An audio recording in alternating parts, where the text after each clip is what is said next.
Hi welcome back to the Chaitra lifestyle. ಎಲ್ಲರೂ ಹೇಗಿದ್ದೀರಾ? I hope ಎಲ್ಲರೂ ಚೆನ್ನಾಗಿದ್ದೀರಾ ಅಂತ ಭಾವಿಸ್ತಾ ಇದ್ದೀನಿ. ನಾನು ನನ್ನ ಮಾರ್ನಿಂಗ್ನ ಬಿಸಿ ನೀರಿಂದ ಸ್ಟಾರ್ಟ್ ಮಾಡಿ ನಾನು ನನ್ನ ಮಾರ್ನಿಂಗ್ ಎಕ್ಸಸೈಸ್ನ ಮುಗಿಸ್ಕೊತಾ ಇದ್ದೀನಿ. ನಿಮ್ಮ ಡೇನ ನೀವು ಯಾವ ಥರ ಸ್ಟಾರ್ಟ್ ಮಾಡ್ತೀರಾ ಕಾಮೆಂಟಲ್ಲಿ ನನಗೆ ತಿಳಿಸಿ. ನೆಕ್ಸ್ಟು ನಾನಿಲ್ಲಿ ಫ್ರೆಶ್ ಅಪ್ ಆಗಿ ಪೂಜೆನ ಮುಗಿಸಿ ಇವತ್ತು ಬ್ರೇಕ್ಫಾಸ್ಟಿಗೆ ರಾಗಿ ಗಂಜಿ ಮಾಡ್ಕೊಂಡಿದ್ದೀನಿ. ರಾಗಿ ಗಂಜಿ ಸೂಪರ್ಬಾಗಿರುತ್ತೆ. ಈ ಸಮ್ಮರ್ ಟೈಮಲ್ಲಂತೂ ಸಖತ್ತಾಗಿರುತ್ತೆ. ನಾನು ನೈಟೇ ರಾಗಿ ಗಂಜಿ ಮಾಡಿಟ್ಕೊಂಡಿದ್ದೆ. ಮಾರ್ನಿಂಗ್ ಎದ್ದು ಅದಕ್ಕೆ ಸ್ವಲ್ಪ ಮೊಸರನ್ನ ಆ್ಯಡ್ ಮಾಡಿ ಸ್ವಲ್ಪ ಸೌತೆಕಾಯಿನ ಹಚ್ಚಿಟ್ಕೊಂಡಿದ್ದೀನಿ. ಸ್ವಲ್ಪ ಸಾಲ್ಟ್ ಹಾಕ್ಕೊಂಡಿದ್ದೀನಿ. ಟೇಸ್ಟ್ ಮಾತ್ರ ಸಖತ್ತಾಗಿರುತ್ತೆ.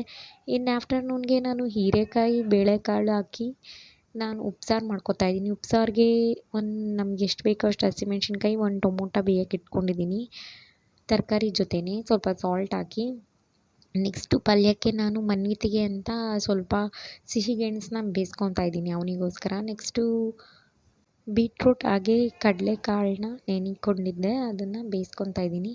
ನೆಕ್ಸ್ಟು ಅದೆಲ್ಲ ಬೆಂದಾದಮೇಲೆ ಹಸಿಮೆಣ್ಸಿನ್ಕಾಯಿ, ಟೊಮೊಟೊ, ಒಂದು ಸ್ವಲ್ಪ ಹುಣಸೆಹಣ್ಣು, ಜೀರಿಗೆ, ಮೆಣಸು, ಕೊತ್ತಂಬರಿ ಸೊಪ್ಪು, ಸ್ವಲ್ಪ ಸಾಲ್ಟ್ ಹಾಕ್ಕೊಂಡು ಉಪ್ಸಾರು ಖಾರನ ಪ್ರಿಪೇರ್ ಮಾಡಿಕೊಂಡೆ. ಸೊ ಆ ನೀರಿತ್ತಲ್ವ, ಬೇಯಿಸ್ಕೊಂಡಿದ್ದ ತರಕಾರಿ ನೀರು, ಅದಕ್ಕೆ ಆ್ಯಡ್ ಮಾಡ್ಕೊಂಡಿದ್ದೀನಿ. ಸೊ ಹೀರೆಕಾಯಿಗೆ ಒಗ್ಗರಣೆ ಕೊಟ್ಕೊಂಡೆ. ಸೊ ಇದಾಗಿತ್ತು ಆಫ್ಟರ್ನೂನ್ ಊಟ. So thanks for the watching. ಹೇಗಿತ್ತು ಇವತ್ತಿನ ವ್ಲಾಗ್? ಇಷ್ಟ ಆಯಿತಾ? ನ್ಯೂ ಸಬ್ಸ್ಕ್ರೈಬರ್ ಪ್ಲೀಸ್ ಸಬ್ಸ್ಕ್ರೈಬ್ ಮಾಡಿ.